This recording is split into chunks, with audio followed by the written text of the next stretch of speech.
আসসালামু আলাইকুম। স্বাগত সবাইকে। আমি তুহিনুর রহমান, প্রভাষক, মনোবিজ্ঞান বিভাগ, ডক্টর মালিকা কলেজ, ধানমন্ডি, ঢাকা।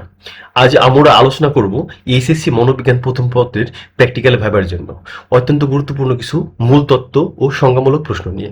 আজকের ক্লাসে আমরা জানব স্মৃতির প্রসার কি, তাৎক্ষণিক স্মৃতি কি, মিলারের ম্যাজিক নাম্বার এবং চাঙ্কিং কি, যা তোমাদের ভাইবা বোর্ডে প্রায়শই জিজ্ঞেস করা হয়। মূল আলোচনায় যাওয়ার আগে তুমি যদি আমাদের চ্যানেলে নতুন হয়ে থাকো এবং মনোবিজ্ঞানের এমন আরো সহজ ক্লাস পেতে চাও, তবে এখনই চ্যানেলটি সাবস্ক্রাইব করে পাশে থাকা বেল আইকনটি অন করে রাখো। চলো মূল স্লাইডে যাওয়া যাক। মূল তত্ত্ব ও সংজ্ঞামূলক প্রশ্ন।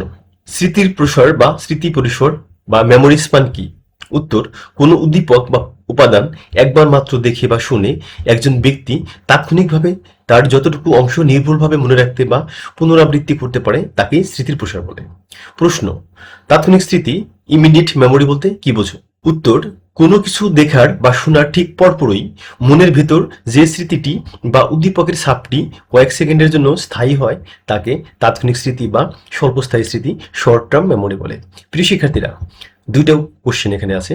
স্মৃতির প্রসার বা স্মৃতি পরিসর, মেমোরি স্পান কি, একটা কোশ্চেন। আর একটা কোশ্চেন হচ্ছে তাৎক্ষণিক স্মৃতি বা ইমিডিয়েট মেমোরি বলতে কি বোঝো? প্রশ্ন: মিলারের magic number, Miller's magic number কি? উত্তর: মনোবিজ্ঞানী জর্জ মিলার 1956 সালে প্রমাণ করেন যে মানুষের তাৎক্ষণিক স্মৃতির প্রসার বা ক্ষমতা সাধারণত 7+-2 বা সাথে সাথে 2 যোগ বা বিয়োগ, অর্থাৎ 5 থেকে 9টি উপাদানের মধ্যে সীমাবদ্ধ থাকে। একে মনোবিজ্ঞানে ম্যাজিক নাম্বার 7 বলা হয়। প্রশ্ন: চাঙ্কিং বা গুচ্ছকরণ কি? উত্তর: অনেকগুলো বড় বড় বা বিচ্ছিন্ন তথ্যকে ছোট ছোট অর্থপূর্ণ গুচ্ছে বা দলে ভাগ করে মনে রাখার প্রক্রিয়াকে চাঙ্কিং বলে। যেমন একটি বড় ফোন নাম্বারকে 3-4টি অংশে ভাগ করে মনে রাখা। 2. পরীক্ষণ ও কার্যপদ্ধতি সম্পর্কিত প্রশ্ন। প্রশ্ন: এই পরীক্ষণে তুমি কি কি যন্ত্রপাতি বা উপকরণ ব্যবহার করেছো? উত্তর: এই পরীক্ষণে মূলত দুটি উপকরণ ব্যবহার করা হয়েছে। 1 নম্বর, অর্থহীন শব্দের তালিকা, ননসেন্স সিলেবেলস লিস্ট, অর্থাৎ সংখ্যার তালিকা। 2 নম্বর, মেমোরি স্কোপ বা এক্সপোজার অ্যাপারেটাস অথবা সাধারণ কার্ড। প্রশ্ন: অর্থহীন শব্দ ননসেন্স সিলেবেলস কি এবং এটি কেন ব্যবহার করা হয়? উত্তর: যে শব্দগুলোর কোনো অর্থ বা আভিধানিক মানে নেই, যেমন এক্স ও টি, বিআইভি, খেইউজে, সেগুলোকে অর্থহীন শব্দ বলে। এটি ব্যবহার করা হয় কারণ অর্থপূর্ণ শব্দ দিলে মানুষ তার পূর্ব অভিজ্ঞতা বা অনুমানের ভিত্তিতে সহজেই মনে রাখতে পারে। ব্যক্তির খাঁটি বা প্রকৃত স্মৃতির ক্ষমতা পরীক্ষা করার জন্যই অর্থহীন শব্দ ব্যবহার করা হয়। প্রশ্ন: তোমার এই পরীক্ষণের পাত্র বা পরীক্ষণ পাত্র সাবজেক্ট কে ছিল?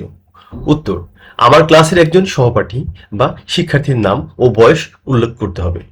প্রশ্ন: পরীক্ষণটি করার সময় তুমি পাত্রকে বা পরীক্ষণ পাত্রকে কি নির্দেশ বা ইনস্ট্রাকশন দিয়েছিলে? উত্তর: আমি তাকে বলেছিলাম, আমি তোমার সামনে কিছু কার্ডে লেখা শব্দ বা সংখ্যা 1 সেকেন্ডের জন্য প্রদর্শন করব।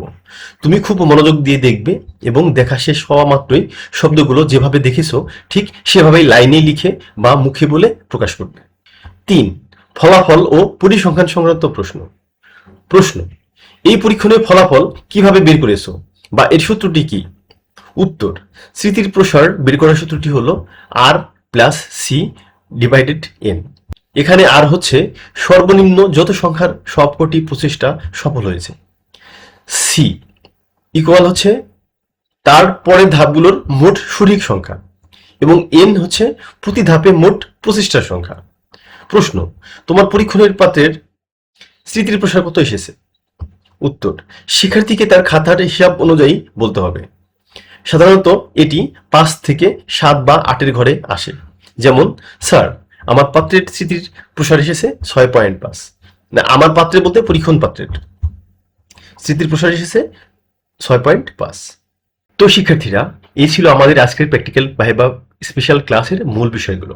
আশা করি স্মৃতির প্রসার, তাৎক্ষণিক স্মৃতি, মিলারের ম্যাজিক নাম্বার এবং চাঙ্কিং নিয়ে তোমাদের ধারণা একদম পরিষ্কার হয়ে গেছে। ভাইবা পরীক্ষার জন্য এই সংজ্ঞাগুলো খুব ভালোভাবে মুখস্থ রাখবে। আজকের ক্লাসটি ভালো লাগলে অবশ্যই একটি লাইক দিও এবং তোমার সহপাঠী বন্ধুদের সাথে শেয়ার করো। আর মনোবিজ্ঞানের পরবর্তী প্র্যাকটিক্যাল ক্লাসগুলো সবার আগে দেখতে এখনই চ্যানেলটি সাবস্ক্রাইব করে রাখো। তোমাদের যে কোনো প্রশ্ন বা মতামত নিচে কমেন্ট করে জানাতে পারো। সবাই ভালো থেকো, সুস্থ থেকো। আল্লাহ হাফেজ।